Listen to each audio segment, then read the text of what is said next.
What's up, CHFFL? Welcome back to the 2022 previews. Looking at our board, so far we've gone through Mark at an A-, Vanis at a B+, and Max way down at the bottom, seeing a little bit of how the league is going to be spread out.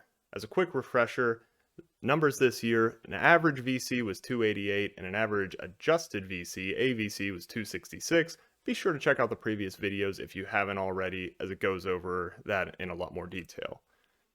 Today we're going to start with Swan before going into Wes and Bill. Swan's draft board is pretty much untouched other than an extra 6th round pick. He's 6th overall, which means he should be able to get in that first run of running backs before they drop off a cliff.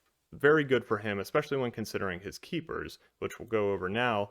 Swan has more good keepers than any other team in the league, problem being that he can only take 3 maximum, of course, under our rules. Lamar Jackson, still a good pick for him. He's been on the team a few years now, can take him in round 9. His rankings normally around 50 to 55. Justin Jefferson, one of the strongest keepers this year in the league, along with Mark's Jamar Chase. First round value can be kept in the 5th round. That's a no-brainer. CeeDee Lamb, also a no-brainer. Second round value can be kept in the 4th. Jaylen Waddle, a little trickier. His value's dropped since the Tyreek Hill trade, but he could be a multi-year keeper. Swan can have him in the 7th. And then Leonard Fournette. On paper, Fournette looks like the easy 3rd one with Jefferson and Lamb, but Swan needs to get another 5th round pick in order to utilize that. Fournette's going in the 2nd round just like Lamb, and being kept in the 5th like Jefferson makes him even higher value than Lamb if Swan can take advantage. VC and AVC for Swan come in well above average, and the highest we've seen to this point in the previews, 338 and 314. Only issue that's keeping him from blasting into the absolute top, ranks 1 and 2, are too many keepers. He can't keep them all, and he has to go get a 5th round pick. Since he has an extra 6th round pick, it should be easier for him to find something on the open market, offer a 6th, and maybe something like a 7th, 8th, for a 5th, and something late, 12, 13.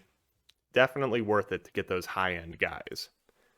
I put Swan in the A+ tier, significantly above Mark, and I'm partially counting on him going and making that trade, but I'd probably have him in the same tier even if he doesn't and he goes with Lamar Jackson or Jaylen Waddle.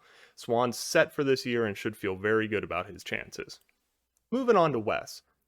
Wes didn't trade any draft picks, so his board is completely clean, and as it comes, picks 3rd overall, should be able to have his top pick of running back after the universal top 2 McCaffrey and Taylor go. In terms of keepers, Wes is a little middle of the road. He's been keeping Mahomes for a few years now, ever since Max traded it to him. But keeping him in the 5th round is just okay value now. You still want to do it. He's ranked right around where you can keep him. Darnell Mooney, probably the best value of the bunch here, ranked around 55 to 65. And can be kept in the 8th. That's an easy one. TJ Hawkinson, a little tougher, like Mahomes, kind of right at value, but you still have to go with it. Wes, the problem I'm seeing is after that 3rd pick, what's next to give this team some punch? VC comes in at 279. That's good for 9th in the league. AVC 259. So below average, but only by a little bit. Lacking dominant players, and 3rd overall seems nice, but I'm worried that a cliff is going to drop off in the 2nd round for him at round 2, pick 10. And quarterback tight end is covered, though. So that's the upside to Wes and why I think he can still make the playoffs this year. Of course, he's also a great fantasy player, but he has Mahomes and he has Hawkinson, so he can take all the shots he needs to at those flex spots all through rounds 1 through 4. I have Wes below Vanis in the B tier, and that seems about right. Just one step away from being in the playoffs. Got to hit on one player, and he can start to make a run. Finally, we're going to talk about Bill, who's one of the most boring people to talk about. Inheriting this team, we're very happy to have Bill in the league. JD was nice enough to leave him with an extra 5th round pick. Otherwise, the board is untouched. Keepers, though, very likely Bill's not going to be keeping anybody.